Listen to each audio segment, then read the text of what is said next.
Hi everyone, this is Angie at Stampin' with Amore. I have another box for you. I'm just box crazy, I guess. I don't know, I just love making these things. But the inspiration for this box was I got a Le Creuset, like some utensils, and they were in this box that looks like this. It's a lot bigger, but it's the same kind of fold. It's a fold flat box. And let me just go ahead and open this and I'll show you what I mean. It has, I'll take these little cakes out of there, but it folds flat like that. And it's a real heavy duty box, but I thought, you know, I want to recreate that. So this is the box I came up with. And as you see, I put some little cakes in here, some of our little Stampin' Up doilies and some little cakes. And it has a little Velcro closure. This one I did more of an antique-y look. And this is with the Soho Subway Designer Series paper. And then I used the Very Vanilla cardstock on this. And this is our new spiral flower die. I'm not going to show you how to make this flower in this video. I'll do a separate video to show you that. But I am going to show you this box with the little window. And this is the other one that I made. And this one I just thought I'd make something more springtime, something more Mother's Day or Easter. And then I just stuck some little Russell Stover's candies in there. And you can put whatever you want in it. It's a good size box. It'd be really cute to give like your mom or a family member for Easter. But anyway, this is also the same flower. And I'm going to show you this box today, this version. So let's go ahead and get started. What you're going to need for this project is you're going to need a piece of 6x11 cardstock. This is Pool Party that I'm using. And then you're going to need 2 more pieces, 3 inches by 7 inches, and a piece of window sheet, 2 7/8 by 5 inches. For the matting, I'm using the Sweet Sorbet for this box.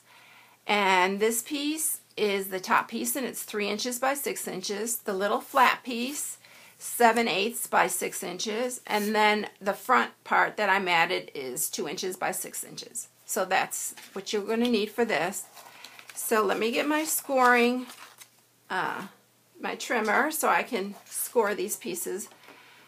And the first thing that we're going to do is we're going to score this on the long side. We're going to score it at 1 inch. And then, as I always like to do, is to score the 1 inch on that side, but the next score mark will be 4 inches. So it's 1 inch and then 4 inches. The next one will be 6 inches.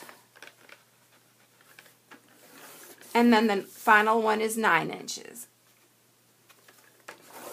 Okay, then we're going to set that piece aside. That's all the score marks on that. And we're going to score these 2 3-inch by 7-inch pieces. And you're going to score it at 2 inches and at 5. And you're going to score it, turn it, and score it the short side at 1 inch.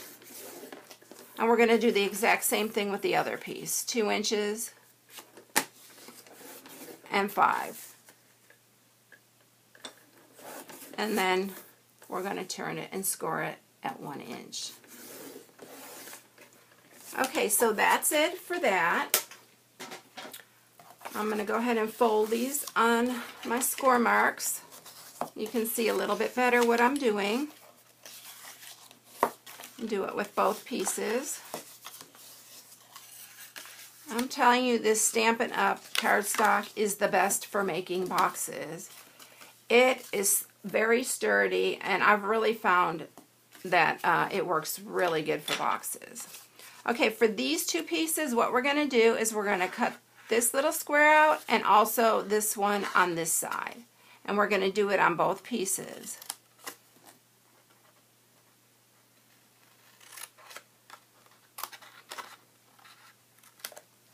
And then this side also.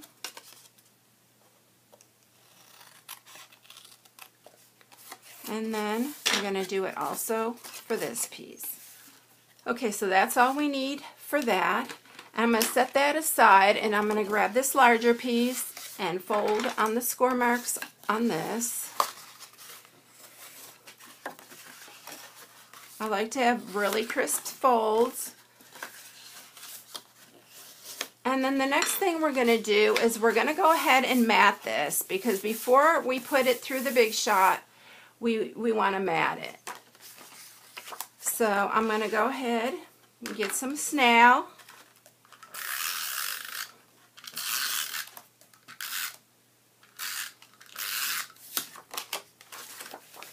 And we're going to mat the first piece. And at this point, I will take it to my Big Shot. And by the magic of video, I went ahead and did it. This is what you come up with. And I'm using for the window, I'm using this Deco Labels framelits. And it's the second largest one. There's 4 of them in here, and this is the second largest that you will use. Okay, and then let's go ahead and mat the other 2 pieces, which will be on this side. It'll be, this is the front of the box, so we're gonna mat that piece here. If you want to mat the whole thing, you can go ahead and mat it. This cardstock is really sturdy. You don't really need to mat it all. I mean, it looks really cute without it being all matted, but if you want to, you can, that's your choice to do that. And then before I add the front, I'm going to go ahead and round these corners. And then on the piece of matting, I'm going to do the same. Okay, so let's attach that.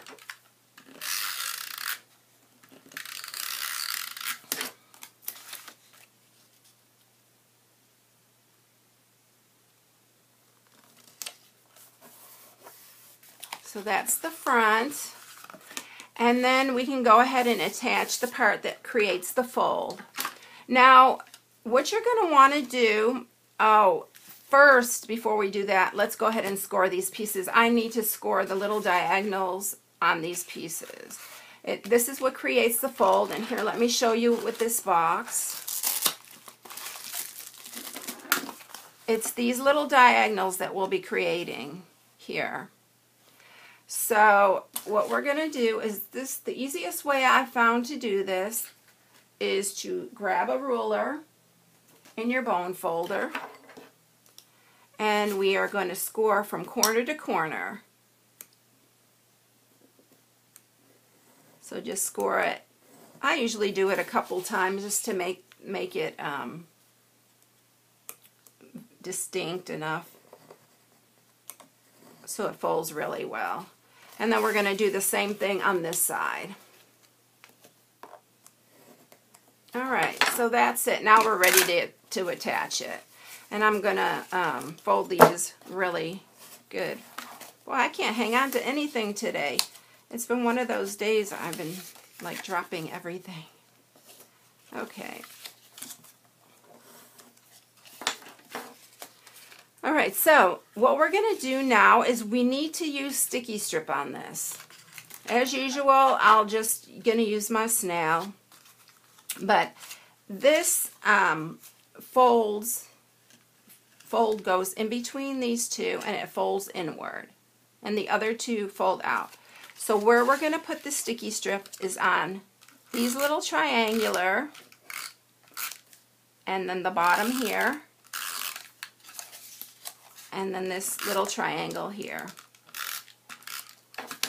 And then just fold it all over and just line these up. Line your score lines up and the edge up.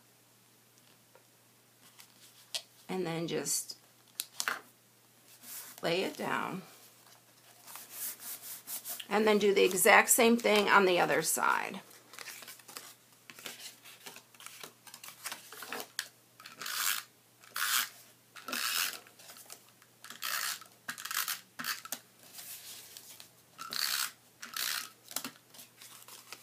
And then we're going to just line this side up with the score marks in your bottom edges.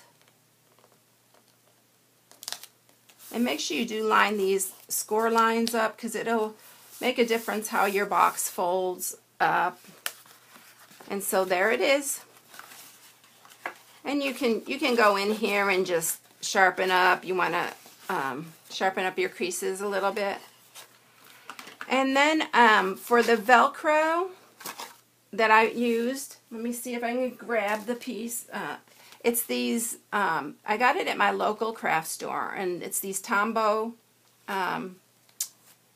it says the craft collection, but they pull apart and they stick. Actually, what I like to do is I will pull these apart, the Velcro, apart a couple times, because when you first put it on and you're putting it on paper, you want to make sure that this is a loose grip, so you can open it up a lot easier.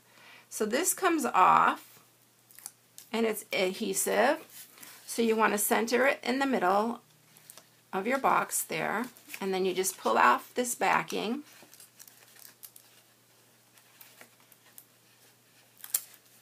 And then you just close up your box. Line up your... And we forgot to put the window sheet on there. Before I do that, let's put the window sheet on. I forgot to put the window sheet on. We should do that before we put these little pieces on. I don't know what I was thinking, but it'll work. And just use your snail for that.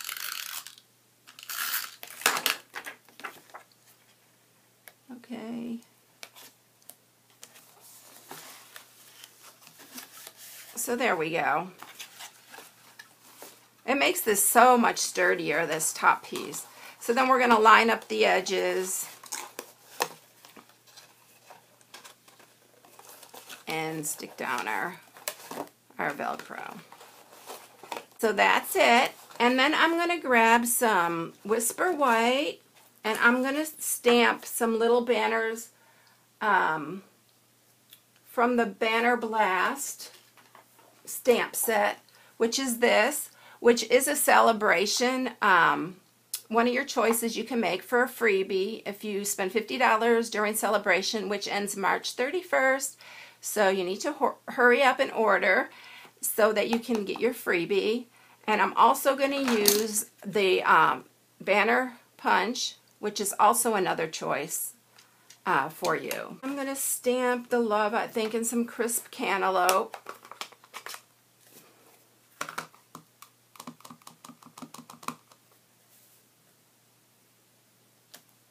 And then I'll stamp the other little pattern piece in pistachio pudding.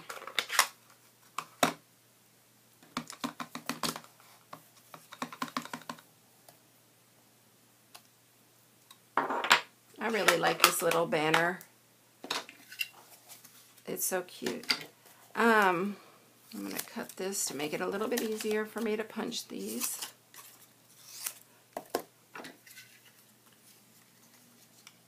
Oh, and of course, I just made it too short. So I'm going to have to do my little trick. What you do is you stick a little piece of snail and then you hold it and it helps you. That's just a little tip. Okay, so that's that one. I'll probably have to use it on this one too.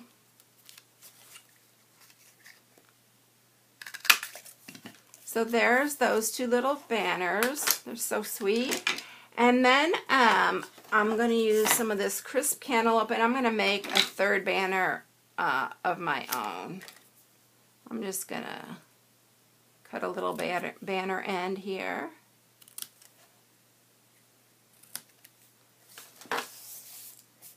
And I'm going to attach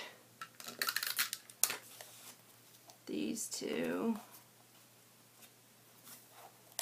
to there, and then I'm going to get my flower. I'm going to attach, oh, and also my little leaves. I forgot to tell you about the little leaves, and I'm using this Blossom Petal Punch, which I got this on the clearance rack. So if you want to go check out the clearance rack, you could probably still get it, and it has all different little leaves on it, and I really like this. I use it quite a bit.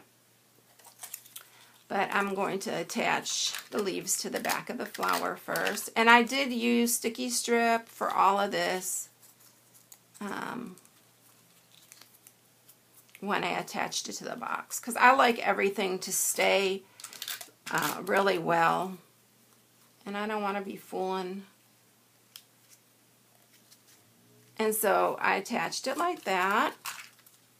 And I stuck some snail, again, not snail, but sticky strip on the back. I'm just going to use this for the video, and then just set it on like that. And that's it. I love this little box. You can put anything in there. Like I said, for this other one, I put these little candies, and I like to get like colorful candies and stuff so that when you see it through the box, it looks so cute. So that's that box, and then here's the other one. Here's the other box with the little cakes in it, and you could put just about anything in these. If you need any supplies or anything, go right to my blog and shop right from my blog. It's Stampin'Up.com. And yeah, I hope you enjoyed the project today. Until next time, y'all have a blessed day. I'll see you later. Bye.